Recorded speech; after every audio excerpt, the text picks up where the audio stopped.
नमस्कार। प्रभु राम के व्यक्तित्व और जीवन को गहराई से समझने के इस प्रयास में आपका स्वागत करते हुए मुझे हार्दिक प्रसन्नता हो रही है।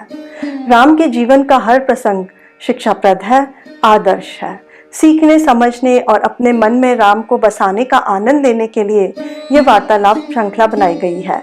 इसमें मैं योगिता पंत अपने मार्गदर्शक एवं गुरु अनिल चावला जी के सम्मुख कुछ जिज्ञासाएं प्रकट करती हूँ और वे समाधान करते हैं। अनिल जी इंजीनियर हैं, वकील हैं और ख्याति प्राप्त विचारक एवं लेखक हैं। उन्होंने रामायण एवं महाभारत का विस्तृत अध्ययन किया है और हिंदू धर्म पर एक पुस्तक भी लिखी है जो समर्थभारत.com में मुफ्त उपलब्ध है। आइए इस वार्तालाप का आनंद लें। बहुत बहुत स्वागत है आपका। अनिल जी, पिछली चर्चा में आपने निषाद राजगुह का उल्लेख किया था। जहाँ तक मुझे ज्ञात है, निषाद तो एक जनजाति है, तो फिर राम जी की एक निषाद जाति के व्यक्ति से मित्रता कैसी? बहुत अच्छा प्रश्न पूछा है योगिता तुमने। आज के युग में हमारे दिमाग जातिगत जहर से भर गए, इसलिए ऐसा प्रश्न उठना बड़ा स्वाभाविक है और मुझे प्रसन्नता है कि तुमने ये प्रश्न पूछा है। जी। पूरी वाल्मीकि रामायण में कहीं भी ऐसा प्रतीत नहीं होता कि राम ने कभी भी जाति को कुछ भी महत्व दिया। उनके मन में सबके लिए बेहिसाब खूब नितांत प्रेम रहा। उनके सर्वप्रिय जो सहयोगी रहे, मित्र रहे, इनमें हम महाराज सुग्रीव को गिन सकते हैं और सबसे बड़े वीर हनुमान को ले सकते हैं। ये सब किस जाति के थे? तो राम के जीवन में जाति का कोई महत्व नहीं है। केवल मैं ये कहना चाहूंगा कि उत्तरकांड में जी ये हमें दिखाई देता है, पर उत्तरकांड को मैं वाल्मीकि रामायण का अंग नहीं मानता। ये बाद में राम को बदनाम करने के लिए लिखा गया ग्रंथ है। तो उत्तरकांड को छोड़ दें तो वाल्मीकि रामायण में जाति का कोई स्थान नहीं है और राम ने कभी किसी भी जाति, किसी भी प्रकार के कर्म करने वाले को छोटा नहीं माना। सबको सम्मान दिया, सबको गले से लगाया। इस प्रसंग में भी तुमने ध्यान दिया होगा कि जब गुह को राम ने दूर से आते देखा जी तो अपने स्थान से उठे, वहां तक चल के गए, उसको गले लगाया। तो मित्रता हर ढंग से निभाई। ये छुआछूत कहीं नहीं दिखता राम के जीवन। अनिल जी, आपने तो ये हम सबके लिए आंखें खोलने वाली बात बताई है। हिंदू धर्म तो जातिवाद के लिए बहुत ही बदनाम है और निश्चित ही ये बात सुनकर हमारे दर्शकों पे इसका गहरा प्रभाव पड़ेगा। पिछली बार आपने बताया था कि राम जी जो हैं वो महर्षि विश्वामित्र के साथ मारीच और सुबाहु के वध के लिए अयोध्या से निकले थे। उसके बाद फिर क्या हुआ? उसके बाद की कथा सुनाने के पहले जी मैं चाहता हूं कि हम ये समझें कि ऋषि क्या होता है और ये भी समझें कि ऋषि विश्वामित्र का वाल्मीकि रामायण में क्या महत्व है। आजकल बहुत सी गलत अवधारणाएं हैं। लोग सोचते हैं कि ऋषि दाढ़ी जिसकी बड़ी हुई हो वो ऋषि होता है। जो ब्राह्मण बूढ़े हो जाते थे उनको ऋषि कहने लग जाते थे। जो अविवाहित लोग हैं जी वो ऋषि हैं। ये तीनों बातें गलत हैं। हमारे सब ऋषि विवाहित थे, कोई भी अविवाहित ऋषि कभी नहीं। दूसरी बात, हमारे सबसे प्रतिष्ठित जो ऋषि रहे वो अधिकतर ब्राह्मण पुत्र नहीं थे। खुद महर्षि वाल्मीकि ब्राह्मण पुत्र नहीं थे। महाभारत के रचयिता महर्षि वेदव्यास भी एक नौका चलाने वाली, मछली मारने वाली के पुत्र थे। और सभी ऋषियों में गुरु वशिष्ठ भी ब्राह्मण पुत्र नहीं थे। तो हमारे यहाँ ऋषि का ब्राह्मण होना यह महत्वपूर्ण कतई नहीं था। उसके बाद दाढ़ी बढ़ाना और नहीं बढ़ाना ये तो हमारी फिल्मों ने एक लोकप्रिय कर दिया। जब हम ऋषि को समझते हैं तो हमें समझना होगा कि आज के संदर्भ में जैसे यूनिवर्सिटी का प्रोफेसर होते हैं वैसे ही उस काल में ऋषि थे। ऋषि ज्ञान का संवर्धन करने वाले, ज्ञान का विकास करने वाले, ज्ञान को समाज में फैलाने वाले लोग थे। ये ज्ञान के प्रति समर्पित थे। और दूसरी बात, ये समर्पित थे एक दैविक संस्कृति के प्रति। दैविक संस्कृति का अर्थ है देव यानी जो देता है, ऐसी संस्कृति जिसमें सबका कल्याण, जिसमें दिया जाए, नोचने घसीटने ऐसी की संस्कृति नहीं थी। ऋषि दैविक संस्कृति के पोषक थे। दैविक संस्कृति अर्थात ऐसी संस्कृति जो देव धर्म पर आधारित है। देव यानी जो देता है, जिसमें देने में आनंद आता है। ऋषि ये कोशिश करता है, प्रयास करता है कि समाज में एक सबका कल्याण हो। और जहां भी ऋषि जाता है वो प्रयास करता है कि कैसे मैं अधिक से अधिक कल्याण कर सकूं। एक बहुत बड़ी गलतफहमी मेरे को कई लोगों में मिली। वो कहते हैं जी ऋषि तो ऐसा व्यक्ति होता है जो केवल राजा से कुछ मांगने आता है और फिर ब्लैकमेलिंग करता है कि दे दो नहीं तो मैं शाप दे दूंगा। ये बहुत गलत विचार है। ऋषि कभी लेने के भाव से नहीं आता। ऋषि जब भी आता है देने के लिए आता। ऋषि विश्वामित्र भी जब अयोध्या पहुंचे तो गुरु वशिष्ठ ने उनके बारे में कहा कि जरूर हमारा, अवश्य हमारा कुछ बहुत बड़ा भाग्योदय होने वाला है, इसीलिए महर्षि हमारे यहाँ पधारे, आप संकोच न करें राम को साथ भेजने के लिए। और वो राम और लक्ष्मण को साथ लेके चले। समझने की बात यह है कि महर्षि विश्वामित्र का रामायण में रोल क्या है। निश्चय ही रामायण के नायक राम है, लेकिन आधार अगर रामायण का कोई है तो वो महर्षि विश्वामित्र है। सारी रामायण की अगर भूमिका रची गई तो वो महर्षि विश्वामित्र द्वारा रची गई। और ये जो 10 दिन के लिए राम को लेके गए जी, इसी में वो भूमिका रची गई। अब हम घटना पे आ जाते हैं जी। महर्षि विश्वामित्र राम और लक्ष्मण को साथ लेके अयोध्या से प्रस्थान करते हैं और उसके बाद 1.5 योजन यानी लगभग 18 से 20 किलोमीटर तक पैदल चलते हैं और चल के सरयू के तट पे पहुंचते हैं जी। बड़ी साधारण सी बात है कि चले, ठीक है जी, लेकिन 18 से 20 किलोमीटर पैदल चलना एक राजकुमार के लिए, 15-16 वर्ष के राजकुमार के लिए जी, एक साधारण बात तो नहीं है। बिल्कुल। वो सरयू के तट पे पहुंचते हैं। अब ये जो उन्होंने राजकुमार को पैदल चलाया ये क्या था?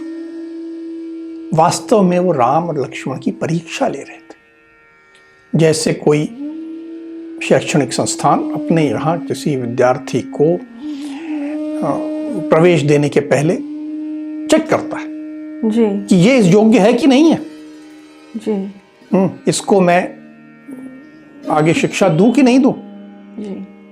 अगर राम की जैसे जीवट वाले व्यक्ति की जगह जी कोई और होता तो क्या होता?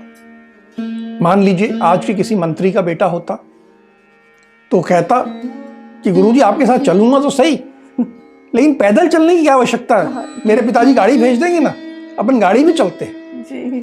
उस काल में राम कह सकते थे जी।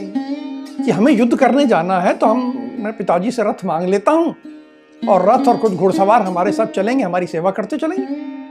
बड़ा आसान काम था जी। लेकिन राम ने ऐसा कुछ नहीं किया। राम चुपचाप ऋषि के पीछे चलते गए। ऋषि ने पूरा दिन चलाया। संध्या काल में सरयू के तट पर पहुंचे, तब उन्हें विश्वास हुआ कि ये जो दो बालक हैं जी। ये शिक्षा के योग्य हैं। देखिए, आपको ये समझना होगा कि वो मारीच और सुबाहु को जी। मारने का तो एजेंडा था, लेकिन महर्षि ये जानते थे कि जो धनुष और लेके और जो बाण लेके ये दोनों राजकुमार मेरे साथ चल रहे हैं जी। उससे मारीच और सुबाहु नहीं मारे जा सकते। ये संभव ही नहीं है। ये महर्षि जानते थे। जी। उन्हें मालूम था कि मुझे इसके लिए इनको तैयार करना पड़ेगा।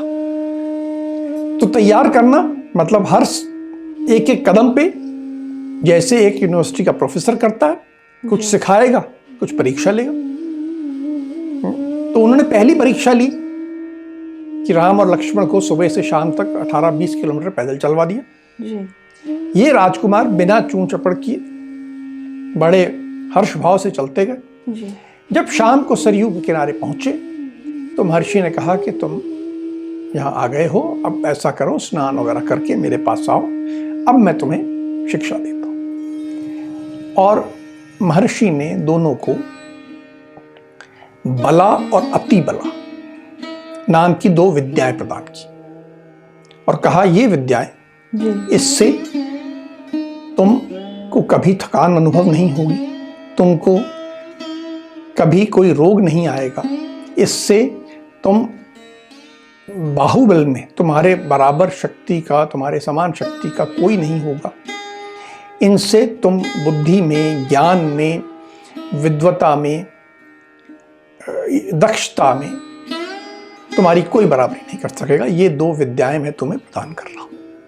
और ये दो विद्या का उनको दान किया महर्षि ने राम और लक्ष्मण। तो आपने देखा कि राम अवतार हैं जी। लेकिन उनको थाली में तश्तरी में रख के कुछ नहीं मिला है। उनसे मेहनत कराई गई है। मेहनत करा के कहा कि हाँ, अब आप ने सिद्ध किया कि आप इस योग्य हो, तो आइए मैं आपको ये देता हूं। उसके बाद रात हुई। ये राजकुमार रात को सरयू के तट पे खुले में सोते हैं, फिर अगले दिन पैदल चलते हैं, फिर रात्रि आती है तो एक आश्रम में रुकते हैं और उसके बाद एक दिन और निकलते हैं, फिर पैदल चलते हुए सरयू और गंगा के संगम स्थान पे आते हैं और वहां पर जी। नाव से नदी पार कर रहे हैं। नदी पार करते हुए इन्हें सामने एक वन दिखता है। राम महर्षि से पूछते हैं कि ये वन बड़ा भीषण दिख रहा है, बड़ा भयंकर दिख रहा है, ये क्या वन है? तो महर्षि कहते हैं कि हाँ, ये बहुत ही भीषण वन है। यहाँ पहले 2 जनपद हुआ करती थी और अब यहाँ कोई नहीं रहता, कोई मनुष्य रहता नहीं है। यहाँ एक राक्षसी रहती है, उसका नाम है ताटका। ताटका जी। जो है वो, उसका जन्म राक्षस कुल में नहीं हुआ था। वो एक यक्ष की पुत्री है। यक्ष का नाम था सुकेतु और वो यक्ष जो था निहायत धर्मपरायण था, बड़ा पराक्रमी था, उसका अच्छा व्यक्ति था। उसकी कोई संतान नहीं थी, तो उस यक्ष ने ब्रह्मा जी की तपस्या की और संतान मांगी, तो ब्रह्मा जी ने उसे पुत्री का वरदान दिया और तब ताटका का जन्म। उसने आग्रह किया जी। ब्रह्मा जी से, तो ब्रह्मा जी ने कहा तुम्हारी पुत्री अत्यंत शक्तिशाली होगी और उस पुत्री को 1000 हाथियों का बल दिया। तो ये ताटका जो है, इसमें 1000 हाथियों का बल है ये यक्ष पुत्री है। साधारणतः यक्ष बहुत सम्माननीय होते हैं, मनुष्य उनका वध करना उचित नहीं समझते। लेकिन ये अपने बल के अभिमान में, अहंकार में गलत रास्ते चली गई। इसका एक व्यक्ति से विवाह हुआ, उसका नाम सुंद। सुंद भी राक्षसी प्रवृत्ति का था और इनका एक पुत्र हुआ जिसका नाम है मारीच। हम मारीच को बाद में मारेंगे जी। पहले हमें ताटका को मारना होगा। और ताटका की ये सब जो पृष्ठभूमि थी जी, महर्षि ने राम को बताई। तो बहुत विकराल दिखती है। उसमें एक गुण तो ये कि उसमें 1000 हाथियों का बल है जी। और दूसरा गुण यह है कि वो अनेक रूप धारण कर लेती है, मायावी है, अनेक रूप धारण करके युद्ध करती है। और आज तुम्हें, राम और लक्ष्मण को कहा कि तुम्हें ताटका का वध करना है। अब उस काल में जो संस्कार दिए गए थे, जो गुरु वशिष्ठ ने दिए, जो उनके माता पिता ने दिए, वो ये थे कि स्त्री का वध करना जी बहुत ही घृणित कार्य है। स्त्री का वध नहीं किया जाता। तो महर्षि ने समझाया कि मैं जानता हूं जी कि तुम्हें ये संस्कार मिले हैं कि स्त्री का वध करना घृणित कार्य है। जी। फिर भी जन कल्याण के लिए तुम्हें ताटका का वध करना होगा। फिर महर्षि को लगा होगा कि ये इसकी बात समझ में नहीं आएगी, कुछ उदाहरण देना पड़ेगा जी।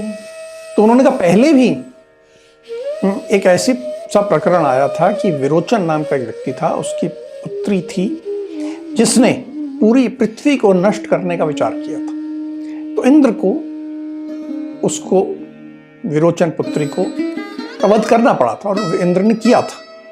ठीक उसी तरह एक बार और प्रकरण हुआ था कि ऋषि भृगु की अत्यंत पतिव्रता पत्नी थी जो कि गुरु शुक्राचार्य की माता थी। ऋषि पत्नी और गुरु माता। लेकिन उसने विचार कर लिया कि मुझे त्रिभुवन से इंद्र का नामो निशान समाप्त कर देना और इंद्र का वध कर देना। तो विष्णु जी को ये बीड़ा उठाना पड़ा, ये कार्य करना पड़ा कि उन्होंने इस गुरु माता का, इस ऋषि पत्नी का वध किया। तो पहले भी जो काम इंद्र ने किया, विष्णु ने किया, वैसे ही तुम्हें इस ताटका का वध करना।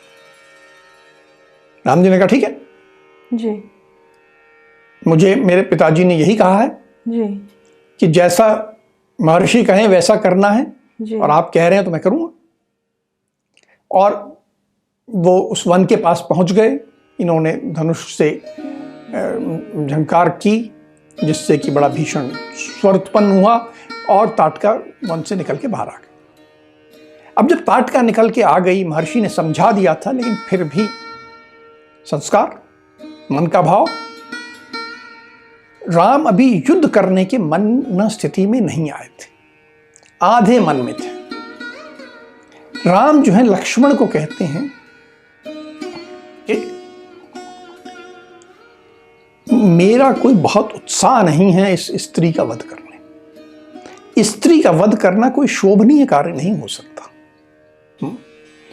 मैं तो कोशिश करूंगा, प्रयास करूंगा कि मैं केवल इसके हाथ पांव काट दूं, इसके नाक कान काट दूं, भगा दूं, मतलब आहत करके भगा दूं, ये भाग जाए और मेरे को इसका वध ना करना पड़े, घृणित कार्य ना करना। अभी ये बात कर ही रहे थे, अब आप युद्ध के मैदान में पहुंच गए हो, लेकिन युद्ध के प्रति आपकी प्रतिबद्धता नहीं है। अब इस समय आप राम को समझिए जी। राम एक 16 साल का बालक है, निहायत बहुत ज्यादा दयावान, बहुत उदार। उसने जीवन में कभी किसी का वध नहीं किया है, वो हत्यारा नहीं है। और आज अचानक उससे कहा जा रहा है कि तुम्हें एक स्त्री का वध करना, जी क्योंकि ये प्रजा के हित में। तुम राजा हो और राजा का ये कर्तव्य है कि प्रजा के हित के लिए जो भी काम करना पड़े वो तुम्हें करना है, चाहे वो क्रूर हो, चाहे क्रूरता के बिना हो, चाहे दोषपूर्ण हो, चाहे अच्छा लगे चाहे बुरा लगे, राजा को कार्य करना है। अब ये राम का एक परिवर्तन हुआ, एक बालक से वो राजकीय पुरुष बन रहा है, और इस परिवर्तन के सूत्रधार हैं महर्षि विश्वामित्र। किसी को भी परिवर्तन होता है, थोड़ा संकोच होता है, जी राम को भी हो रहा है। और राम अभी लक्ष्मण से बात कर रहे हैं, तो इतने में ताटका बिल्कुल उछल के आ गई, और वो तो इन दोनों सुकुमारों पर हावी होने वाली थी। इस क्षण में महर्षि विश्वामित्र को आना पड़ा, वो बीच में आए, उन्होंने उसको हुंकार करके भगा दिया। उन्होंने महर्षि को देखा, थोड़ा डर गई, थोड़ा पीछे हो गई। महर्षि ने अस्त्र शस्त्र नहीं उठाए, लेकिन उन्होंने अपने व्यक्तित्व से उसको पीछे तो कर दिया। अर्थात अभी राम की तैयारी पूरी नहीं हुई थी मनस्थिति के रूप में, और वो युद्ध के लिए तैयार नहीं थे। लेकिन जब ऐसी स्थिति आई, उनको लगा कि ये स्त्री तो मुझे मारने वाली थी, तो अचानक राम जैसे अपने एक नए राम का उदय हुआ उस क्षण। राम अब आए कि हाँ, मुझे कुछ करना पड़ेगा। उसी क्षण ताटका ने राम के ऊपर अचानक पत्थरों की वर्षा शुरू कर दी। राम अब क्रोध में आ गए, अब इस मनस्थिति में आ गए कि मुझे युद्ध करना है। और होता वही है कि व्यक्ति के अंदर जो संस्कार होते हैं बहुत गहरे होते हैं। ऐसी चुटकी बजाते बदल जाए आदमी, ऐसा नहीं होता जी। तो ये पत्थर आ रहे हैं ऊपर से, वो ऐसी स्थिति आ गई कि उनके ऊपर खतरा आ गया है। फिर भी इन्होंने अपने धनुष से, तीर बाण से उसके हाथ पांव पे चोट पहुंचाई। और लक्ष्मण ने भी उसके नाक और कान काट दिए। महर्षि समझ गए कि ये अभी भी तैयार नहीं है युद्ध के लिए। तो उन्होंने फिर कहा जी कि राम, तुम बहुत बड़ी गलती कर रहे हो। तुम इस राक्षसी के प्रति उदारता दिखा रहे हो, और तुम जो कर रहे हो इससे तुम्हारा नुकसान होगा, और ये युद्ध करने का तरीका नहीं है। जी अब राम को लगा कि नहीं, अब मुझे परिवर्तित होना पड़ेगा, और मुझे इस मायावी स्त्री के साथ युद्ध करते हुए इसको समाप्त करना ही होगा। वो मायावी स्त्री राम को हर तरफ से घेर रही थी, आकाश मार्ग से राम के ऊपर आ रही थी। तो राम ने अब अपना पूरा, जिसे कहते हैं कि पूरे अपने रूप में आ गए। उन्होंने अपने बाणों से पहले तो ताटका को पूरी तरह घेरा, और इस बार उन्होंने जब अपना बाण चलाया जी तो अब हाथ पांव के लिए नहीं चलाया। अब उनका बाण जो था सीधा उसकी छाती पे था, और उसकी छाती पे उन्होंने वार किया, और छाती पे वार करके उसका वध किया। उसका वध होने से महर्षि भी प्रसन्न हुए, देवता भी प्रसन्न हुए, बाकी प्रजा तो प्रसन्न, कुछ जैसी सूचना मिलेगी होगी। अब देखिए, इसमें आप एक राजकुमार का, एक बालक का, जो कुल मिला के उसकी जो पर्सनैलिटी कह लें, उसका व्यक्तित्व कह लें, वो कहीं ना कहीं जी ये महर्षि विश्वामित्र ने उसको धीरे धीरे बदला है। जी महर्षि जानते थे कि महाराज दशरथ के पुत्र हैं, उनका ज्येष्ठ पुत्र बहुत क्षमतावान है, लेकिन उस क्षमतावान को युद्ध के लिए तैयार करना, वो काम करते हुए उन्होंने पहला टेस्ट लिया, उसको पैदल चलाया। जी उसके बाद उनको विद्याएं दी, जी और दूसरा ये जो परीक्षा हुई ताटका वध में, जिसमें राम ने ताटका का वध किया। इससे महर्षि को पता लगा कि हाँ, ये बालक अभी धीरे धीरे इसका विकास हो रहा है और इसमें क्षमता है, इस क्षमता के कारण इसको और भी दिया जा सकता है। आगे जो मारीच और सुबाहु का वध करना है जी। उसके लिए इस धनुष से और बाण से काम नहीं चलने वाला, उसके लिए विशेष अस्त्र चाहिए। अब ताटका के वध होने के बाद जी। महर्षि को विश्वास हुआ, देवताओं को विश्वास हुआ कि जो दिव्य अस्त्र हैं, विभिन्न प्रकार के अस्त्र हैं, उनके लिए राम योग्य है, उनको वो अस्त्र दिए जा सकते। ये सारी कथा हमने सुनी। समझने वाली बात यह है कि जीवन में कुछ भी पाने के लिए एक बहुत सी परीक्षाओं से गुजरना पड़ता है, बहुत से संघर्षों से गुजरना पड़ता है। तश्तरी पे रख के आपको, जिसे कहते हैं अंग्रेजी में, silver spoon in the mouth आ जाए और आप जिंदगी में केवल ऐश करते रहो, ऐसा नहीं होता। राम ने भी जब ताटका से युद्ध करने के लिए डरे नहीं जी। 1000 हाथियों के बल वाली स्त्री और मैं 16 साल का बालक, गुरुवर आप क्या कर रहे हो, ये मेरे को मरवाने का प्लान है क्या? ऐसा नहीं कहा।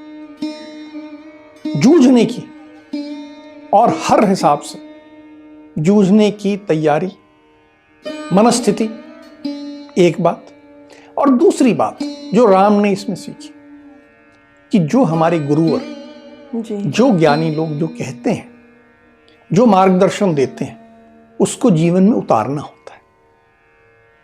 हमारे ग्रंथों में एक बहुत अच्छी बात कही गई है कि क्षत्रिय कोई भी हो, कितना भी बहादुर हो, अगर वो एक ऋषि का, एक ब्राह्मण का, एक विद्वान का मार्गदर्शन नहीं मान रहा जी। तो उसकी स्थिति लगभग वैसी है जैसे एक हाथी बिना महावत के होता है। ऐसा हाथी जिसके ऊपर महावत नहीं है जी।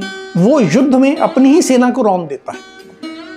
तो एक क्षत्रिय जो गुरु की, ज्ञानी लोगों की, विद्वानों की बात नहीं मान रहा जी। वो क्षत्रिय कहलाने के योग्य ही नहीं। राम ने सीखा जी।